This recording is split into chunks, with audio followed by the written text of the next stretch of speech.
وَلَقَدْ يَسَّرْنَا الْقُرْآنَ لِلذِّكْرِ فَهَلْ مِن مُّدَّكِرٍ۔ اور ہم نے قرآن کو سمجھنے کے لیے آسان کر دیا، تو کوئی ہے جو سوچے سمجھے۔ صوت القرآن، قرآن کی آواز۔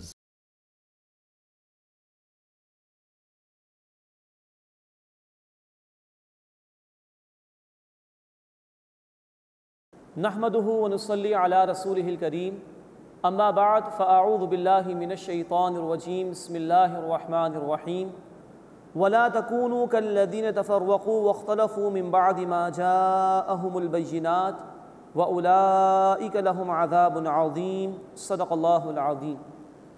سورہ ال عمران آیت نمبر 105 سے ہم اپنا مطالعہ شروع کر رہے ہیں۔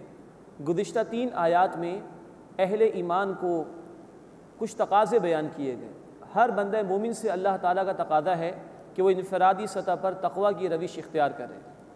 اس کے بعد پھر اہل ایمان سے تقاضا ہے کہ وہ اکیلے زندگی بسر نہ کرے بلکہ مل جل کر اجتماعی سطح پر زندگی بسر کرے، اور ان کو جوڑنے والی شے بیان کی گئی ہے، وہ ہے قرآن، اللہ کی کتاب۔ اور جب یہ اہل ایمان جڑ جائیں آپس میں تو ان کے کرنے کا کام یہ ہے کہ لوگوں کو قرآن کی دعوت دیں، نیکی کا حکم دیں اور برائی سے منع کریں۔ جو یہ کام کریں گے وہی کامیاب ہونے والے ہیں۔ اب یہ بات بیان کی جا رہی ہے کہ جو لوگ تفرقے کی روش اختیار کرتے ہیں ان کے لیے بڑا عذاب ہے، اور یہ بات بھی اس میں انڈرسٹوڈ ہے کہ اگر اللہ کے دین کے لیے جد و جہد نہ ہو، اہل ایمان اپنے اصل تقاضوں کو ادا نہ کریں، پھر توجہ تفرقوں کی طرف چلی جاتی ہے اور اختلافات جنم لیتے ہیں۔ تو اگر وہ فرائض جو دین نے عائد کیے اگر ادا ہوتے رہیں تو اختلافات ختم ہو جائیں گے، کیونکہ سب کا مقصد ایک ہی ہو جائے گا۔ لیکن وہ مشترکہ مقصد دین کو قائم کرنا، دین کو غالب کرنا اگر سامنے نہ ہو تو پھر اختلافات اور تفرقے وہ جنم لیں گے۔ فرمایا کہ وَلَا تَكُونُوا كَالَّذِينَ تَفَرَّقُوا، اور ان لوگوں کی طرح نہ ہو جانا جو متفرق ہو گئے، جنہوں نے تفرقے کی روش اختیار کی۔ وَاخْتَلَفُوا، اور باہم اختلاف کرنے لگے، مِن بَعْدِ مَا جَاءَهُمُ الْبَيِّنَاتُ، اس کے بعد کہ ان کے پاس واضح احکامات آ گئے۔ وَأُولَئِكَ لَهُمْ عَذَابٌ عَظِيمٌ، اور یہی لوگ ہیں جن کے لیے بہت بڑا عذاب ہے۔ دیکھیے، ایک ہے اختلاف رائے، ڈفرینس آف اوپینین، یہ پازیٹیو ہے، کنسٹرکٹیو اگر ہو تو پسندیدہ ہے ہمارے دین میں، اور صحابہ کے ہاں بھی ہمیں کچھ آراء کا اختلاف مل سکتا ہے۔ پھر اسی طرح ائمہ کے ہاں بھی جو فقہاء ہیں ان کے بھی اختلاف مل سکتا ہے۔ اختلاف رائے بری شے نہیں، لیکن ایک شخص اپنی رائے پر کاربند ہو جائے کہ یہی حق ہے باقی سب کچھ غلط ہے، اور دوسرے کو کہ جس کے پاس دلیل کے مطابق کوئی رائے ہو یہ رائے رکھنے کا اختیار نہ دے، یہاں سے تفرقے کا آغاز ہوتا ہے۔ جب یہ ارش ڈومینیٹ والی کیفیت پیدا ہو جائے کہ میں کیوں اس کی بات مان لوں، یہ میری بات کیوں نہیں مانتا، یہ ہے تفرقہ، اس سے منع کیا گیا ہے۔ اب اس کے بعد 2 نتائج بیان کیے جا رہے ہیں آخرت کے حوالے سے۔ یوم تبیض وجوہ وتسود وجوہ، جس دن بعض چہرے روشن ہوں گے، چمکدار ہوں گے۔ اللہ ہمارے چہرے بھی ایسے بنائے اور اس کے لیے محنت کرنے کی توفیق عطا فرمائے۔ اس کے برعکس وتسود وجوہ، اور بعض چہرے سیاہ ہوں گے، کالے ہوں گے۔ فَأَمَّا الَّذِينَ اسْوَدَّتْ وُجُوهُهُمْ، بس جن لوگوں کے سیاہ ہو جائیں گے چہرے، ان سے پوچھا جائے گا اَكَفَرْتُمْ بَعْدَ إِيمَانِكُمْ، کیا تم نے اپنے ایمان کے بعد کفر کیا؟ بات تسلیم کر لی تھی اللہ کی، لیکن تقاضوں پر عمل درآمد نہیں کیا، دین کے تقاضے فراموش کر دیے، نافرمانی کرتے رہے، دین کے لیے محنت نہیں کی، تو کیا ماننے کے بعد تم نے کفر کیا؟ فَذُوقُوا الْعَذَابَ بِمَا كُنْتُمْ تَكْفُرُونَ، تو اب عذاب چکھو کیونکہ تم کفر کیا کرتے تھے۔ اللہ تعالیٰ اس انجام بس سے ہماری حفاظت فرمائے۔ اس کے مقابلے میں جن کے چہرے روشن ہوں گے فرمایا وَأَمَّا الَّذِينَ ابْيَضَّتْ وُجُوهُهُمْ، اور یقیناً جن کے چہرے سفید ہوں گے، روشن ہوں گے، ففی رحمت اللہ، وہ اللہ کی رحمت میں ہوں گے، ہم فیہا خالدون، وہ اس میں ہمیشہ ہمیشہ رہیں گے۔ اے اللہ ہمارے چہروں کو بھی روشن فرما اور اس کے لیے محنت کرنے کی توفیق عطا فرما۔ تلک آیات اللہ نتلوہا علیک بالحق، یہ اللہ کی آیات ہیں اے نبی صلی اللہ علیہ وسلم، ہم آپ پر ٹھیک ٹھیک بامقصد طور پر تلاوت کرتے ہیں۔ وَمَا اللَّهُ يُرِيدُ ظُلْمًا لِلْعَالَمِينَ، اور اللہ تعالیٰ جہان والوں پر ظلم فرمانا نہیں چاہتا۔ وَلِلَّهِ مَا فِي السَّمَاوَاتِ وَمَا فِي الْأَرْضِ، اور اللہ ہی کے لیے ہے جو کچھ آسمانوں میں ہے اور جو کچھ زمین میں ہے۔ وَإِلَى اللَّهِ تُرْجَعُ الْأُمُورُ، اور تمام کام اللہ تعالیٰ ہی کی طرف لوٹائے جائیں گے، بالآخر اللہ کے حضور ہی پیشی ہے، وہاں جواب دہی کرنی ہوگی۔ كُنْتُمْ خَيْرَ أُمَّةٍ، اب مسلمانوں کو ان کے فرائض ایک مرتبہ پھر یاد دلائے جا رہے ہیں اور بتایا جا رہا ہے کہ تم بہترین امت ہو۔ کس بنیاد پر؟ فرمایا کنتم خیر امت، تم بہترین امت ہو، اخرجت للناس، تمہیں انسانوں کے لیے پیدا کیا گیا ہے۔ تأمرون بالمعروف، تم نیکی کا حکم دیتے ہو، وتنہون عن المنکر، اور برائی سے روکتے ہو، منع کرتے ہو، وتؤمنون باللہ، اور اللہ پر ایمان رکھتے ہو۔ یہ ہے جس کام کے لیے اس امت کو پیدا کیا گیا ہے۔ فرمایا گیا تم بہترین امت ہو، لیکن بہترین اس بنیاد پر جبکہ یہ ذمہ داری ادا کرو۔ دنیا کے ہر ادارے میں ہم دیکھتے ہیں کسی شخص کے پاس کوئی منصب ہے، کوئی پوزیشن ہے، تو وہ اسی وقت تک برقرار رہتی ہے وہ پوزیشن جبکہ اس کی ذمہ داریاں وہ ادا کرتا رہے۔ اگر وہ ذمہ داری ادا نہیں کرتا، اپنی رسپانسبلٹیز کو پرفارم نہیں کرتا، وہ پوزیشن اس سے واپس لے لی جاتی ہے۔ تو فضیلت ذمہ داری کے ساتھ ہے، اور ذمہ داری کیا ہے؟ تمہیں پیدا کیا گیا لوگوں کے لیے۔ نبوت ختم ہو گئی رسول اللہ صلی اللہ علیہ وسلم پر، اب تم دعویٰ کرتے ہو کہ ختم نبوت کا معاملہ ہے، ہم ایمان رکھتے ہیں ختم نبوت پر۔ Now you are responsible to convey the message of Allah subhanahu wa ta'ala to all humanity۔ اب یہ تمہاری ذمہ داری ہے، آپ سے آپ۔ پہلے رسول آتے تھے لوگوں تک اللہ کا پیغام پہنچانے کے لیے، اب اللہ نے نبوت ختم کر دی ہے، تمہیں ذمہ دار ٹھہرایا کہ تم انسانی تک اللہ کے پیغام کو پہنچاؤ۔ تو یہ فضیلت اس امت کی ہے اس ذمہ داری کے ساتھ کہ تم نیکی کا حکم دو گے اور برائی سے منع کرو گے۔ آج یہ فضیلت ہمیں دکھائی نہیں دیتی۔ آج زمین کے کونے کونے پر مسلمان ذلت اور رسوائی کا شکار ہے۔ آج جہاں ظلم ہوتا ہے اس کا نشانہ ہم مسلمان بنتے ہیں۔ اس کی وجہ صرف یہ ہے کہ جس مقصد کے لیے اللہ نے ہمیں امت مسلمہ بنایا تھا اور ہمیں پیدا کیا تھا، آج اس ذمہ داری کو ہم نے ترک کر دیا ہے۔ اگر آج ہم یہ ذمہ داری ادا کرنے پر آ جائیں، اللہ ہمیں اس کی توفیق عطا فرمائے، تو اللہ کی مدد ہماری شامل حال ہو جائے گی، ہمارے تمام مسائل حل ہو جائیں گے۔ اللہ تعالیٰ فرماتے سورہ محمد صلی اللہ علیہ وسلم آیت نمبر 7 میں، یا ایھا الذین آمنوا ان تنصروا اللہ ینصرکم، اے ایمان والو اگر تم اللہ کی مدد کرو گے، یعنی دین کا یہ کام کرو گے، اللہ تمہاری مدد فرمائے گا۔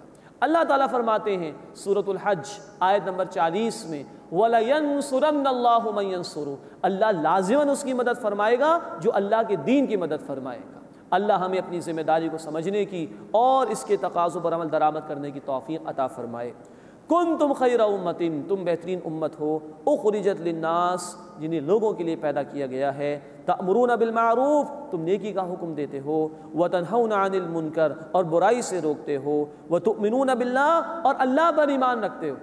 اللہ پر ایمان ہوگا تو اللہ کی نافرمانی پر کڑن ہوگی دل کے اندر، اور بندہ اس کو مٹانے کی کوشش کرے گا۔ یہ اللہ پر ایمان کا بھی مطالبہ ہے کہ نیکی کا حکم دیا جائے اور برائی سے منع کیا جائے۔ وَلَوْ آمَنَ أَهْلُ الْكِتَابِ، اور اگر اہل کتاب ایمان لے آتے، لَكَانَ خَيْرًا لَهُمْ، تو ان کے لیے بہتر ہوتا، مِنْهُمُ الْمُؤْمِنُونَ، ان میں سے کچھ ہیں ایمان لانے والے ہیں، وَأَكْثَرُهُمُ الْفَاسِقُونَ، اور ان میں سے اکثر نافرمان ہیں۔ لَن يَضُرُّوكُمْ إِلَّا أَذًى، وہ تمہیں ستانے کے سوا کچھ بھی بگاڑ نہیں سکیں گے تمہارا۔ وَإِن يُقَاتِلُوكُمْ، اور اگر وہ تم سے لڑیں گے، يُوَلُّوكُمُ الْأَدْبَارَ، تو وہ تمہیں پیٹھ دکھا جائیں گے، ثُمَّ لَا يُنصَرُونَ، پھر ان کی مدد نہیں کی جائے گی۔ یہ یہود کی طرف اشارہ کیا جا رہا ہے۔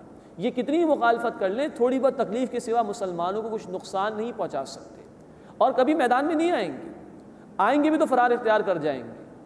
چنانچہ ذکر ہے سورہ الحشر آیت نمبر 14 میں کہ یہ کبھی بھی تمہارا کھلے میدان میں مقابلہ نہیں کریں گے، یا تو دیوار کے پیچھے سے سازش کریں گے، یا قلعوں میں بند ہو کر تمہارا مقابلہ کر لیں گے۔ اور یہاں کہا جا رہا ہے کہ اگر آ بھی گئے تو پیٹھ پھیر جائیں گے، ثم لا ينصرون، پھر ان کی مدد نہیں کی جائے گی۔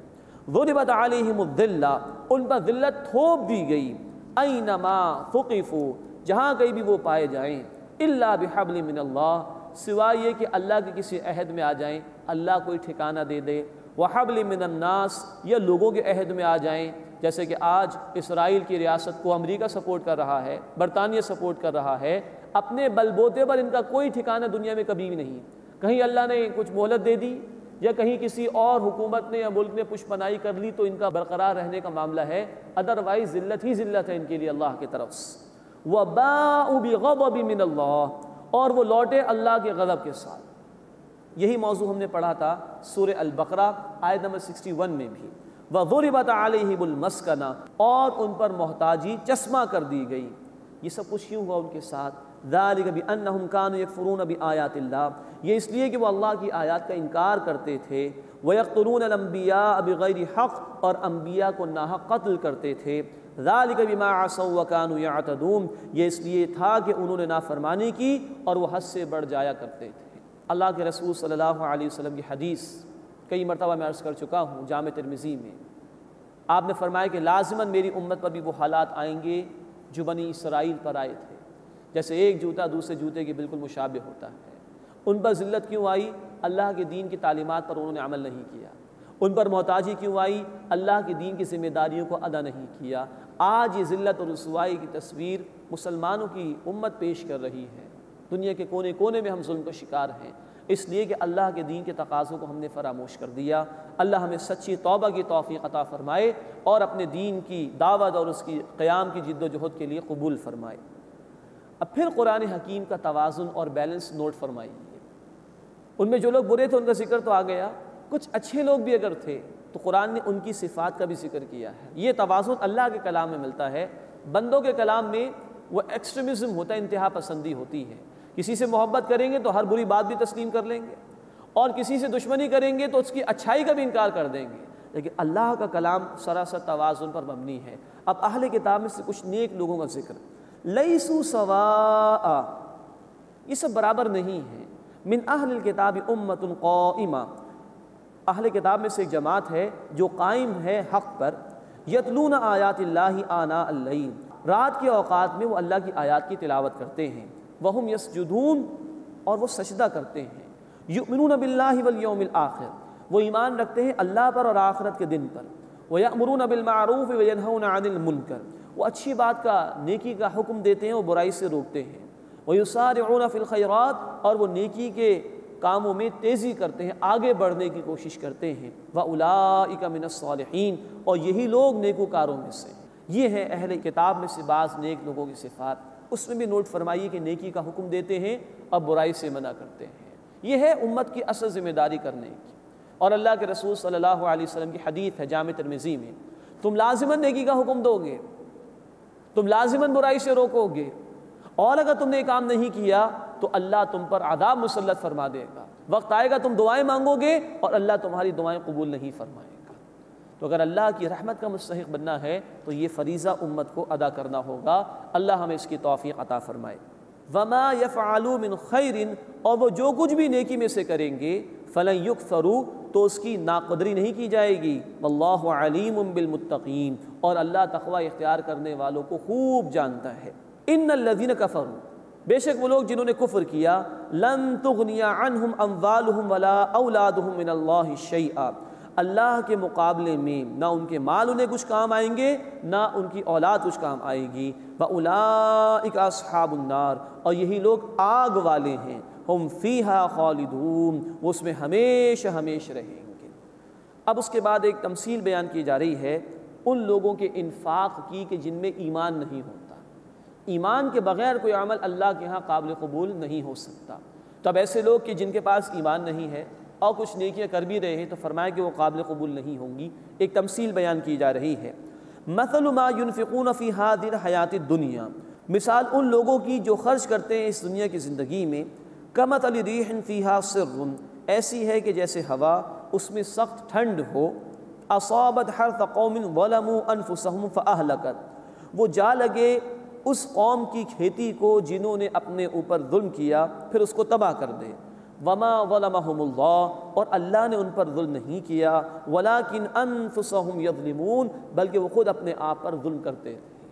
تو ایمان کے بغیر نیکی ایسی ہی ہے کہ انسان نے خوب فصل اگائی ہو لیکن وہ تباہ و برباد ہو جائے، کچھ بھی حاصل نہ ہو۔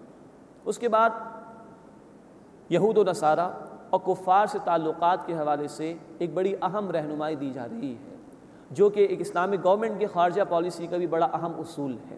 فرمایا یا ایھا الذین آمنوا، اے وہ لوگو جو ایمان لائے ہو، لا تتخذوا بطانۃ من دونکم، اپنوں کے سوا کسی کو رازدار نہ بناؤ، لا یألونکم خبالا، وہ تمہاری خرابی میں کمی نہیں کرتے، ودوا ما عنتم، وہ چاہتے ہیں کہ تمہیں تکلیف پہنچے، قد بدت البغضاء من افواہہم، ان کی دشمنی ظاہر ہو چکی ہے ان کے منہ سے، وما تخفی صدورہم اکبر، اور جو کچھ ان کے سینوں میں چھپا ہوا ہے وہ اس سے بھی بڑا ہے۔ قد بینا لکم الآیات ان کنتم تعقلون، ہم نے تمہارے لیے آیات واضح طور پر بیان کر دی ہیں اگر تم عقل رکھتے ہو۔ اب یہ دراصل پس منظر میں بات تو یہ ہے کہ اوس و خزرج کے جو قبائل عرب کے مدینے میں آباد تھے، ایمان لے آئے تھے، ان کے کچھ پرانے تعلقات یہودیوں کے ساتھ، تو ان سے کچھ مراسم ان کے رہ گئے تھے، باقی تھے، تعلقات جاری تھے۔ اس حوالے سے مسلمانوں کو احتیاط کرنے کی تلقین کی جا رہی ہے کہ کسی کے ساتھ حسن سلوک کرنے ایک الگ بات ہے، غیر مسلموں کے ساتھ تجارتی لین دین کرنا، حسن سلوک کرنا، اس کی اجازت ہے، لیکن جو رازداری والی دوستی ہے اور انٹیلیجنس انفارمیشن کو شیئر کرنے والی بات ہے آج کی جدید اصطلاح میں، وہ مسلمان کے ساتھ کر سکتا ہے۔ کفار کے ساتھ رازداری، کفار کے ساتھ اپنے رازوں کو شیئر کرنا، اس کی قطعاً اجازت نہیں ہے، اور یہی اصول ہے کہ اسلامک گورنمنٹ کی خارجہ پالیسی کے لیے۔ اللہ تعالی ہمیں ان آیات کا فہم عطا فرمائے اور ان کے تقاضوں پر عمل کرنے کی توفیق عطا فرمائے۔ ہاں انتم اولائی تحبونہم، مسلمانوں یہ تم ہی تو ہو جو ان کو دوست رکھتے ہو، ولا یحبونکم، اور وہ تمہیں دوست نہیں رکھتے۔ تم چاہتے ہو کہ کچھ تعلقات ان سے رہیں، کچھ نبھانا چاہتے ہو، اور یہ ایسا نہیں چاہتے۔ وَتُؤْمِنُونَ بِالْكِتَابِ كُلِّ، اور تم تمام کتابوں پر ایمان رکھتے ہو جبکہ وہ تمہارے قرآن کا انکار کرتے ہیں۔ مزید ان کی روش کا بیان آ رہا ہے، ان کی دشمنی کا بیان آ رہا ہے۔ وَإِذَا لَقُوكُمْ قَالُوا آمَنَّا، اور جب تم سے ملتے ہیں تو کہتے ہیں ہم ایمان لے آئے۔ وَإِذَا خَلَوْا عَضُّوا عَلَيْكُمُ الْأَنَامِلَ مِنَ الْغَيْظِ، اور جب اکیلے میں ہوتے ہیں ایک دوسرے کے ساتھ تو غصے سے تمہارے خلاف اپنی انگلیاں کاٹتے ہیں۔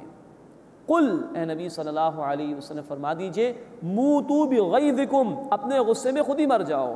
ان اللہ علیم بذات الصدور، بے شک اللہ تعالیٰ سینوں کے رازوں تک سے واقف ہے۔ ان تمسسکم حسنۃ تسؤہم، اگر مسلمانوں تمہیں کوئی بھلائی پہنچے تو انہیں بری لگتی ہے۔ وَإِن تُصِبْكُمْ سَیِّئَةٌ یفرحوا بِہَا، اور اگر تمہیں کوئی برائی پہنچے تو وہ اس سے خوش ہو جاتے ہیں۔ ان کا معاملہ تو یہ ہے، تو کیسے ان سے کوئی تم توقع کر سکتے ہو کہ تعلقات استوار رہیں گے؟ وَإِن تَصْبِرُوا، اور اگر تم صبر کیے رکھو، وَتَتَّقُوا، اور تقوی یعنی اللہ کی نافرمانی سے بچنے کی روش اختیار کیے رکھو، لَا يَضُرُّكُمْ كَيْدُهُمْ شَيْئًا، تو ان کا فریب تمہارا کچھ بھی بگاڑ نہیں سکے گا۔ بہت خوبصورت ہدایت یہ ہے۔ یہ غیر مسلم، یہ یہود و نصارہ، یہ اللہ کے دین کے باغی کتنی سازشیں تمہارے خلاف کر لیں، کتنی تیاری کر کے تمہارے خلاف صف آرا ہو جائیں، لیکن اگر تم صبر کا دامن تھامے رہو اور برداشت کرو آنے والی مشکلات اور اللہ کی نافرمانی سے بچتے رہو، تو ان کا یہ فریب تمہارا کچھ بھی بگاڑ نہیں سکے گا۔ یہ ہے اصل میں ایمان کا مسئلہ۔ مومن کا توکل اسباب پر نہیں ہوتا، مومن کا توکل اللہ رب العزت کی ذات باری تعالیٰ پر ہوتا ہے۔ اللہ ہمیں اپنی ہی ذات پر توکل عطا فرمائے اور غیروں اور اللہ کے دین کے باغوں کے شروع سے ہماری حفاظت فرمائے۔ ان اللہ بما یعملون محیط، بے شک جو کچھ وہ کرتے ہیں اللہ اس کا احاطہ کیے ہوئے ہے۔ یہ 2 رکوع مزید مکمل ہوئے، رکوع نمبر 11 اور 12 سورہ آل عمران میں۔ اب 6 رکوع آ رہے ہیں جس میں تفصیل سے غزوہ احد کے حالات پر تبصرہ آئے گا۔ مناسب ہے کہ اس کی کچھ تمہیدی گفتگو پیش کر دی جائے۔ سن 2 ہجری میں غزوہ بدر پیش آیا تھا، اور یہ پہلا معرکہ تھا باقاعدہ طور پر مسلمانوں اور مشرکین کے درمیان۔ 1000 کا لشکر مشرکین کا اور 313 صحابہ کرام تھے رضی اللہ تعالی عنہم اجمعین۔ اللہ نے اہل ایمان کو فتح عطا فرمائی۔ مشرکین انتقام کے جذبے کے اندر مبتلا تھے اور کسی نہ کسی طرح چاہ رہے تھے کہ مسلمانوں سے بدلہ لیا جائے۔ چنانچہ شوال 3 ہجری میں انہوں نے فیصلہ کیا مسلمانوں کے خلاف اقدام کرنے کا۔ مزید نوٹ فرمائیے کہ بدر کے موقع پر ابو سفیان بعد میں ایمان لائے تھے رضی اللہ تعالی عنہ، اس وقت وہ مشرکین کی ہی طرف تھے۔ ان کا ایک تجارتی قافلہ بچ کر آ گیا تھا، تو ان مشرکین نے غزوہ بدر کے بعد طے کیا کہ اس تجارتی قافلے سے جتنی بھی آمدنی ہوگی سب مسلمانوں کے خلاف انتقامی کارروائی کے لیے استعمال کی جائے۔ 3000 کا انہوں نے لشکر تیار کیا اور مسلمانوں کے خلاف اقدام کے لیے روانہ ہوئے۔ اللہ کے رسول صلی اللہ علیہ وسلم کو تفصیل معلوم ہوئی۔ آپ صلی اللہ علیہ وسلم نے صحابہ کرام سے پہلے مشورہ کیا کہ کیا کیا جائے، کیا اسٹریٹجی اختیار کی جائے۔ صحابہ میں سے جو نوجوان تھے، جو شیلے تھے، اور پھر وہ کہ جن کو غزوہ بدر میں جام شہادت نوش کرنے کا موقع نہیں مل سکا تھا، انہوں نے کہا کہ اللہ کے رسول کھلے میدان میں مقابلہ کرنا چاہیے۔ جب آپ صلی اللہ علیہ وسلم نے یہ رائے دیکھی صحابہ کی، تو آپ نے بھی فیصلہ فرما لیا کہ کھلے میدان میں چل کر ان کا مقابلہ ہوگا۔ گو کہ آپ صلی اللہ علیہ وسلم کی اصلاً اپنی رائے یہ تھی کہ مدینے کا دفاع کیا جائے، اور اتفاق یہ تھا کہ عبداللہ بن ابی جو منافقین کا سردار تھا اس کی رائے بھی یہی تھی کہ مدینے کے اندر ہی محفوظ رہیں، لیکن ظاہری بات ہے کہ اس کی رائے میں تو یہ پہلو ہوگا کہ جان بچ جائے گی، دفاع کر لو۔ اللہ کے رسول صلی اللہ علیہ وسلم اپنے حجرے میں تشریف لے گئے اور ذرا باندھ کر باہر تشریف لے آئے ہتھیار سجا کر۔ بعض صحابہ کو اپنی اس خطا کا احساس ہوا کہ ہم سے کچھ جلد بازی ہو گئی ہے، ہمیں اللہ کے رسول صلی اللہ علیہ وسلم کی بات کو ترجیح دینی چاہیے تھی، تو انہوں نے عرض کی کہ اللہ کے رسول اگر آپ چاہیں تو ہم مدینے میں رہ کے دفاع کر لیں۔ آپ صلی اللہ علیہ وسلم نے بڑا خوبصورت جملہ کہا کسی نبی کے لیے روا نہیں کہ جب وہ ہتھیار سجا لے تو جنگ کے بغیر اس کو اتار دے، اب تو میدان میں چل کر ہی مقابلہ ہوگا۔ 1000 کا لشکر لے کر آپ صلی اللہ علیہ وسلم چلے، راستے میں مقام شوط پر آ کر عبداللہ بن ابی 300 افراد کو لے کر علیحدہ ہو گیا۔ چاہتا تو پہلے بھی علیحدہ ہو سکتا تھا، لیکن یہ ایک نفسیاتی حربہ تھا مسلمانوں کے دلوں میں کمزوری پیدا کرنے کا۔ وہ 300 کو لے کر علیحدہ ہوا، اس نے کہا کہ ہماری بات ہی نہیں مانی، ہم کیوں لڑیں۔ اب 700 مسلمان رہ گئے اور سامنے سے 3000 کا لشکر آ رہا تھا۔ آپ صلی اللہ علیہ وسلم نے صفیں ترتیب دی، اللہ سے مدد بھی مانگی، اور ایک درہ تھا احد پہاڑ کے قریب، اس پر آپ صلی اللہ علیہ وسلم نے 50 صحابہ کرام رضی اللہ تعالی عنہم اجمعین کو مقرر فرمایا، اور ان پر ایک اپنے امیر کو مقرر کیا عبداللہ بن جبیر رضی اللہ تعالی عنہ کو، اور یہ ہدایت فرمائی کہ چاہے کچھ بھی ہو جائے، ہمارے ٹکڑے ٹکڑے کر دیے جائیں، تم یہاں سے نہ ہلنا، اور 50 افراد کو یہاں پر مقرر کیا۔ راستے میں یہ بھی ہوا کہ 2 قبیلے تھے، بنو سلمہ بنو حارثہ، بخاری شریف میں تفصیل آئی ہے، ان میں کچھ کمزوری سی آئی، لیکن اللہ تعالیٰ نے ان کو سہارا دیا، کیونکہ نفاق نہیں تھا، وقتی طور پر ایک کمزوری کی بات ہو گئی تھی، نیت میں خلوص تھا، اللہ نے ان کو سہارا بھی دے دیا۔ اب معاملہ شروع ہوا جنگ کا، ابتداءً مسلمان غالب آ گئے اور مشرکین کو شکست ہوئی ابتداءً۔ اس کے بعد وہ جو درے پر 50 صحابہ اکرام مقرر کیے گئے تھے، انہوں نے جب دیکھا کہ فتح ہو گئی ہے تو اب تو معاملہ ختم ہو گیا، وہ درے سے نیچے اترنے لگے۔ ان کے جو امیر تھے، مقامی امیر عبداللہ بن جبیر رضی اللہ تعالی عنہ، انہوں نے فرمایا کہ بھائی درہ مت چھوڑو، اللہ کے رسول نے منع کیا۔ تو 35 افراد وہ نکل گئے وہاں سے تقریباً، انہوں نے کہا کہ فتح ہو گئی، اب رکنے کا کوئی سوال ہی پیدا نہیں ہوتا۔ عبداللہ بن جبیر رضی اللہ تعالی عنہ نے فرمایا کہ نہیں، اللہ کے رسول کا حکم تھا یہی رہنا، ہم نہیں ہٹیں گے یہاں سے۔ یہاں 35 افراد وہاں سے اتر گئے۔ ادھر جو مشرکین چلے گئے تھے ان میں خالد بن ولید بھی شامل تھے، جو بعد میں ایمان لے کر آئے رضی اللہ تعالی عنہ، بڑے بہادر تھے، جری تھے۔ انہوں نے جب دیکھا کہ یہ درہ خالی ہو گیا اور یہاں سے پلٹ کر حملہ کرنے کا موقع ہے، تو وہ پیچھے سے چکر کاٹ کر اس درے پر آئے، 15 صحابہ جو موجود تھے ان کو شہید کیا، اور پھر آئے میدان میں اور مسلمانوں کی پشت کی جانب سے حملہ کیا۔ ادھر جو دیگر مشرکین آگے چلے گئے تھے، ابو سفیان وغیرہ، وہ پیچھے آئے اور دونوں طرف سے مسلمانوں پر حملہ ہوا، اور 70 صحابہ کرام رضی اللہ تعالی عنہم اجمعین شہید ہوئے۔ اللہ کے رسول صلی اللہ علیہ وسلم کے دندان مبارک بھی شہید ہوئے، جسم سے خون کا فوارہ بھی جاری ہوا، احد کا میدان آپ کے خون سے رنگین ہوا ہے۔ یہ سب کچھ آپ صلی اللہ علیہ وسلم نے برداشت کیا اللہ کے دین کے راستے میں۔ یہ تمہید سننے کے بعد اب آئیے ان آیات کا ہم مطالعہ کرنے کی کوشش کریں۔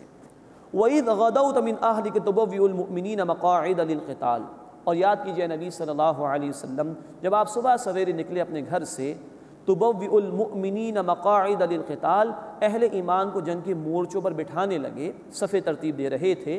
وَاللَّهُ سَمِيعٌ عَلِيمٌ، اور اللہ خوب سننے والا، خوب علم رکھنے والا ہے۔ اِذْ هَمَّ طَائِفَتَانِ مِنْكُمْ، مسلمانوں جب تم میں سے 2 گروہوں نے ارادہ کیا، ان تفشلا، کہ وہ کچھ ڈھیلے پڑ جائیں۔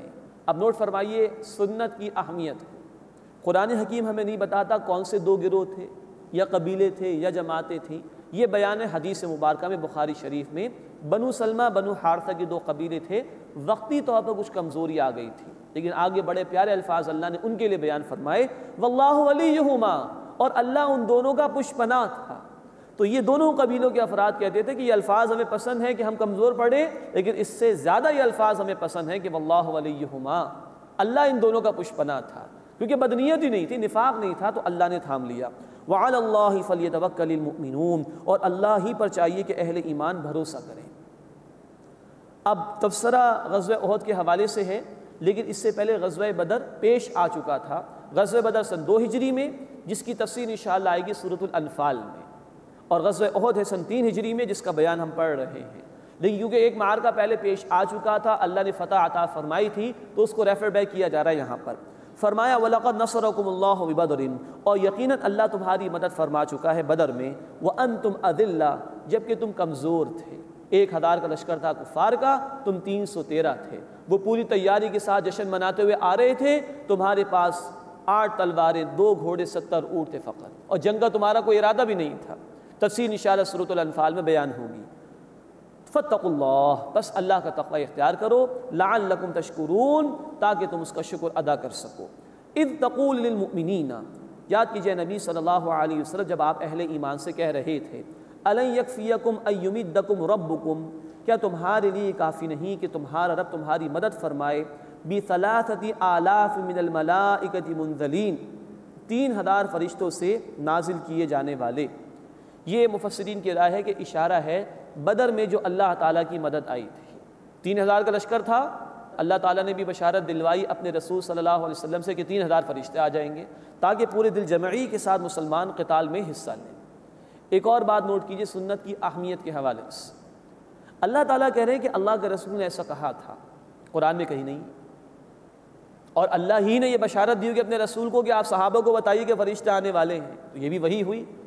تو قرآن کے علاوہ بھی اللہ کے رسول صلی اللہ علیہ وسلم پر وحی نازل ہوتی تھی۔ یہ اتھارٹی آف سنہ کی اہمیت سمجھیے، سنت کی اہمیت کو قرآن سے سمجھنے کی کوشش کیجئے۔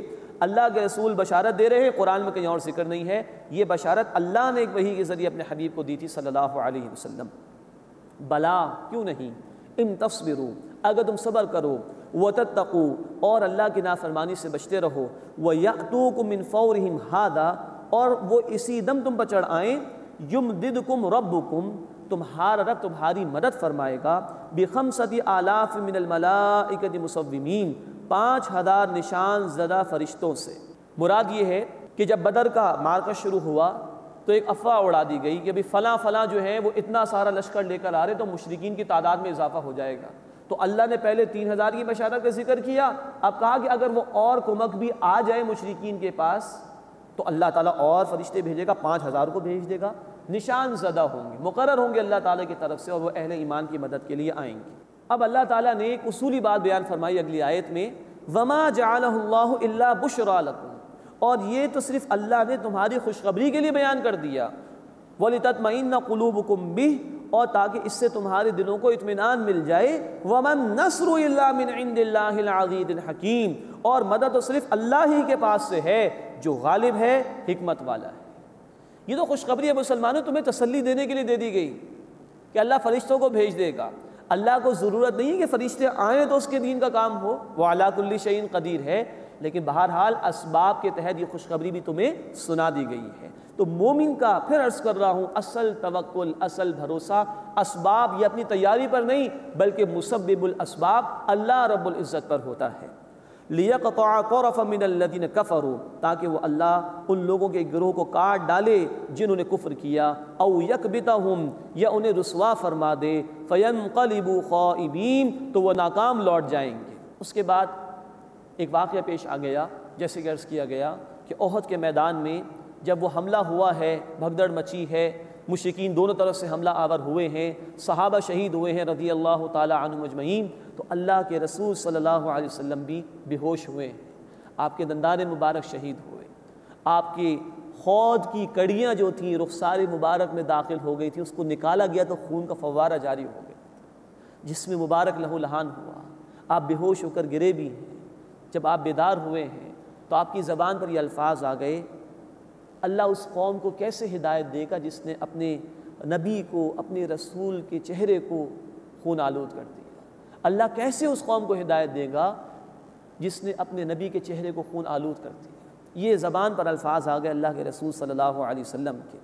اب اللہ تعالیٰ کی شان بے نیازی، اللہ تعالیٰ نے صاف فرما دیا، لیس لک من الامر شیء، اے نبی صلی اللہ علیہ وسلم اس معاملے میں آپ کا کوئی اختیار نہیں ہے، او یتوب علیہم او یعذبہم، خواہ اللہ ان کی توبہ قبول فرمائے یا اللہ انہیں عذاب دے، فإنہم ظالمون، بے شک وہ ظالم ہیں۔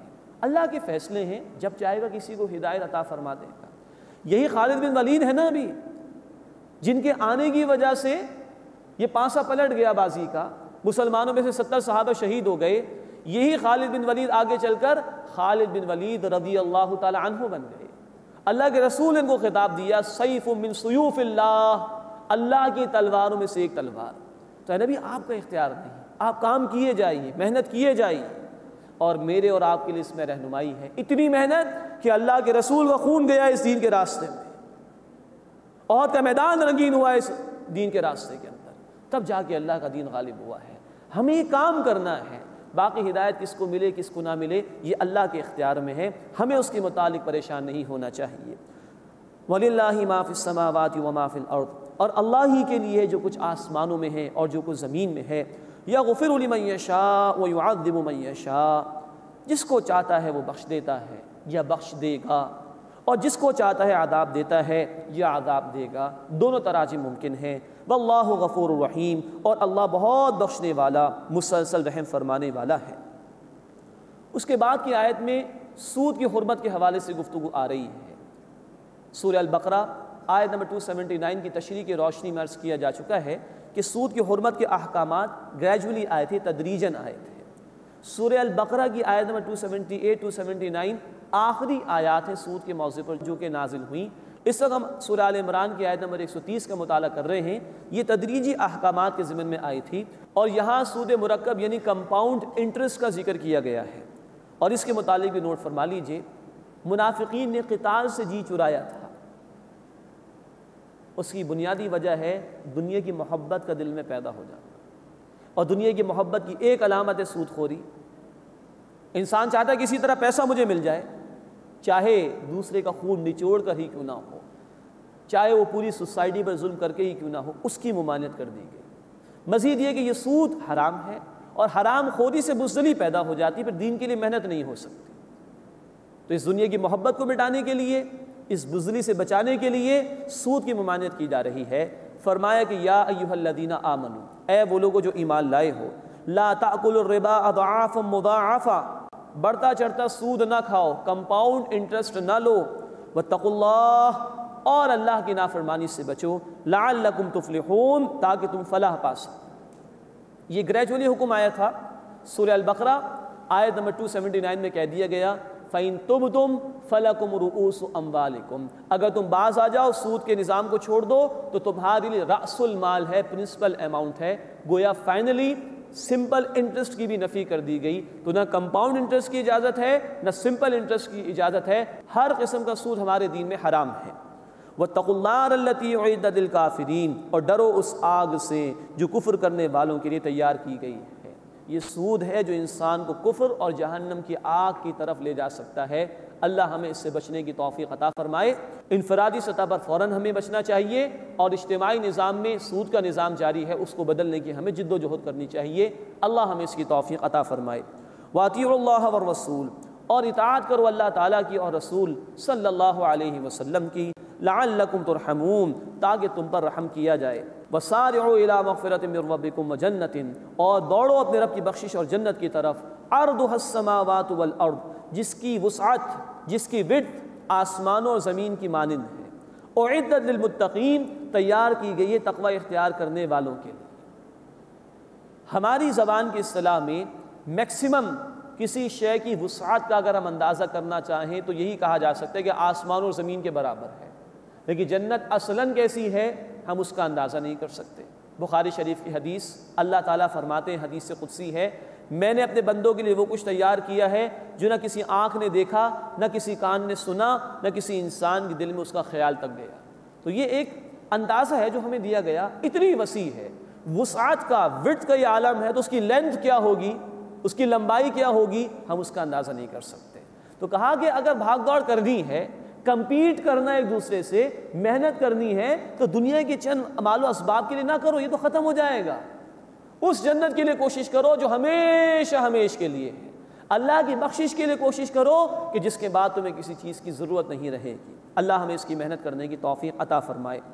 وَسَارِعُوا إِلَىٰ مَغْفِرَةٍ مِّن رَّبِّكُمْ وَجَنَّةٍ عَرْضُهَا السَّمَاوَاتُ وَالْأَرْضُ، اور دوڑو، آگے بڑھو اپنے رب کی بخشش اور جنت کی طرف جس کی وسعت آسمان اور زمین کے برابر ہے، اُعِدَّتْ لِلْمُتَّقِينَ، جو تیار کی گئی ہے تقوی اختیار کرنے والوں کے لیے۔ اب یہ جنتی لوگوں کی صفات کیا ہیں؟ اگلی آیت میں بیان کیا گیا، الَّذِينَ يُنفِقُونَ فِي السَّرَّاءِ وَالضَّرَّاءِ، جو خرچ کرتے ہیں خوشحالی میں بھی اور تنگ دستی میں بھی، ہر حال میں خرچ کرتے ہیں۔ اللہ کے رسول صلی اللہ علیہ وسلم فرماتے ہیں، بخاری شریف کی حدیث ہے، جہنم کی آگ سے بچو، چاہے کھجور کا ایک دانہ دے کر ہی بچ سکو تب بھی بچنے کی کوشش کرو۔ آدمی یہ نہ دیکھے کہ میں کیا دے رہا ہوں، بلکہ یہ دیکھے کہ میں کس خلوص کے ساتھ دے رہا ہوں۔ اللہ کے ہاں کوانٹٹی نہیں دیکھی جاتی، اللہ کے ہاں کوالٹی دیکھی جاتی ہے۔ تو چاہے خوشحالی ہو چاہے تنگ دستی ہو، ضرور اللہ کے راستے میں مال خرچ کرنا چاہیے۔ اللہ ہمیں اس کی توفیق عطا فرمائے۔ تو جو خرچ کرتے ہیں خوشحالی میں بھی اور تنگ دستی میں بھی، والکاظمین الغیظ، اور غصے کو پی جاتے ہیں۔ اللہ کے رسول علیہ السلام کی حدیث ہے، پہلوان طاقتور وہ نہیں ہے جو کسی کو پچھاڑ دے، ریسلنگ کے اندر کسی کو ہرا دے، وہ نہیں، طاقتور وہ ہے جو اپنے آپ کو غصے میں کنٹرول میں رکھے۔ والکاظمین الغیظ، اور وہ غصے کو پی جاتے ہیں۔ والعافین عن الناس، اور لوگوں کو معاف کر دیتے ہیں۔ واللہ یحب المحسنین، اور اللہ عمدگی کے ساتھ عمل کرنے والوں سے محبت فرماتا ہے۔ اللہ تعالیٰ یہ صفات ہمیں بھی اختیار کرنے کی توفیق عطا فرمائے۔ والذین اذا فعلوا فاحشۃ، مزید ان صفات کا بیان آ رہا ہے جو جنت والوں کی ہیں۔ والذین اذا فعلوا فاحشۃ، اور اگر وہ لوگ کبھی کوئی بری بات کر بیٹھتے ہیں، کوئی بے حیائی کر بیٹھتے ہیں، کرتے نہیں ہیں، اگر کر بیٹھ جائیں کبھی ہو جائے، او ظلموا انفسہم، یا اپنے اوپر کوئی ظلم کر بیٹھیں، کوئی نافرمانی کا کام کر بیٹھیں، ذکروا اللہ، تو اللہ کو یاد کر لیتے ہیں، فاستغفروا لذنوبہم، پھر اپنے گناہوں کے لیے بخشش مانگتے ہیں۔ وَمَن يَغْفِرُ الذُّنُوبَ إِلَّا اللَّهُ، اور کون ہے اللہ کے سوا جو گناہوں کو بخشنے والا ہو۔ وَلَمْ يُصِرُّوا عَلَى مَا فَعَلُوا، اور جو کچھ انہوں نے کیا وہ اس پر اڑے نہیں رہتے، وَهُمْ يَعْلَمُونَ، جبکہ وہ جان لیتے ہیں کہ یہ گناہ کا کام ہے۔ تو اہل ایمان کی شان کیا ہے؟ گناہ نہ ہونا کوئی بڑی بات نہیں ہے، اصل مسئلہ یہ کہ اگر گناہ ہو جائے تو بندہ رجوع کرتا ہے کہ نہیں کرتا اللہ کی طرف۔ گناہ تو ہو گیا، گناہ تو ہو ہی جاتا ہے۔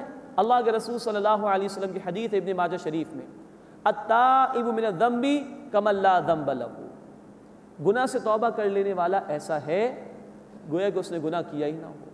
اور ایک اور حدیث میں فرمایا کہ تمام کے تمام انسان خطا کار ہیں، بہترین خطا کار وہ ہیں جو توبہ کر لیتے ہیں۔ تو گناہ ہو سکتا ہے، یہ بعید نہیں، اصل شے ہے کہ بندہ گناہ پہ اڑا نہ رہے بلکہ رجوع ہو جائے اللہ کی طرف، سچی توبہ کرے، اور وہ یہ ہے کہ گناہ کو بالفعل ترک کر دے، یہ اصل توبہ ہے۔ اللہ ہمیں سچی توبہ کرنے کی توفیق عطا فرمائے۔ فرمایا کہ اولئک جزاؤہم مغفرۃ من ربہم، یہ وہ لوگ ہیں کہ ان کا بدلہ ہے ان کے رب کی طرف سے بخشش، وجنات، اور جنتیں، باغات، تجری من تحتہا الانہار، جن کے نیچے نہریں جاری ہیں، خالدین فیہا، وہ ان میں ہمیشہ ہمیشہ رہیں گے، ونعم اجر العاملین، اور کیا ہی عمدہ بدلہ ہے عمل کرنے والوں کا۔ اللہم ربنا اجعلنا منہم، اے اللہ ہمیں بھی اپنے ان بندوں میں شامل فرما جو خرچ کرنے والے ہیں ہر حال میں، جو غصے کو پی جانے والے ہیں، جو معاف کرنے والے ہیں، جو عمدگی کے ساتھ عمل کرنے والے ہیں، جو اگر گناہ ہو جائے تو توبہ کر لینے والے ہیں، اور جو گناہوں پر اڑنے کی کوشش نہیں کرتے۔ اے اللہ ہمیں ان بندوں میں شامل فرما۔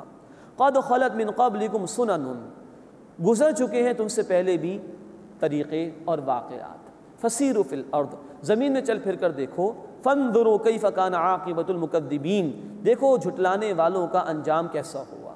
بعض لوگ کہتے ہیں دیکھیے قرآن کہتا ہے سیر کرنی چاہیے، لفظ یہی لیا جاتا ہے، لیکن کس لیے؟ دیکھو کہ جھٹلانے والوں کا انجام کیا ہوا۔ اگر ادھر دنیا میں کہیں جانا بھی ہے تو ایک مقصد یہ بیان کیا گیا کہ عبرت حاصل کرو گزشتہ لوگوں کے حالات اور واقعات سے۔ ہمارے ملک میں مونجو دڑو، ہڑپا، ٹیکسلا، یہ بڑی بڑی تہذیبیں جو برباد ہو گئیں موجود ہیں نا، ان کے آثار موجود ہیں، لوگوں نے پکنک پوائنٹ بنا لیا، عبرت ذرا بھی حاصل نہیں ہو رہی۔ اتنی عظیم تہذیبیں تھیں تو کیوں برباد کر دی گئی؟ تو بھائی یہ دیکھو کہ جھٹلانے والوں کا انجام کیا ہوا۔ ھذا بیان للناس، یہ ہے وضاحت لوگوں کے لیے، وہدی وموعظۃ للمتقین، اور ہدایت اور نصیحت ہے تقوی اختیار کرنے والوں کے لیے۔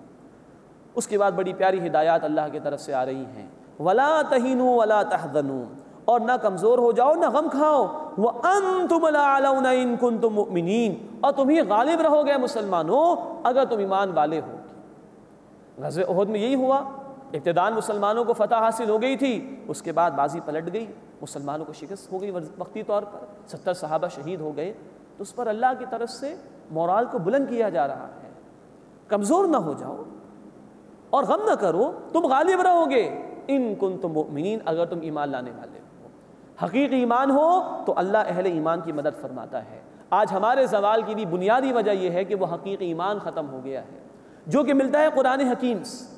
سورہ الانفال آیت نمبر 2، سورہ التوبہ آیت نمبر 124، ان دو آیات کا حاصل یہ کہ قرآن سے ایمان ملتا ہے۔ اللہ ہمیں حقیقی ایمان عطا فرمائے اور اس کے تقاضوں پر عمل کرنے کی توفیق عطا فرمائے۔ تو اللہ کا وعدہ ہے کہ اگر تم میں ایمان ہوگا تو تم غالب رہو گے۔ اس کے بعد اب اللہ کی طرف سے تسلیاں آ رہی ہیں کہ یہ وقتی تمہارا نقصان ہو گیا، 70 تمہارے ساتھی جام شہادت نوش کر گئے، اس پر اللہ کی طرف سے تسلیاں آ رہی ہیں۔ اِن یمسسکم قرح، اگر تم کو کوئی زخم پہنچا ہے، فقد مس القوم قرح مثلہ، تو یقیناً اس قوم کو بھی اس سے پہلے زخم پہنچ چکا ہے۔ آج اگر تمہارے 70 صحابہ نے، تمہارے 70 ساتھیوں نے شہادت کا جام نوش کیا ہے، تو بدر میں مشرکین کے 70 افراد تم نے بھی مارے تھے۔ وَتِلْكَ الْأَيَّامُ نُدَاوِلُهَا بَيْنَ النَّاسِ، اور یہ تو دن ہیں جو ہم بدلتے رہتے ہیں لوگوں کے درمیان۔ اس کی وجہ کیا ہے؟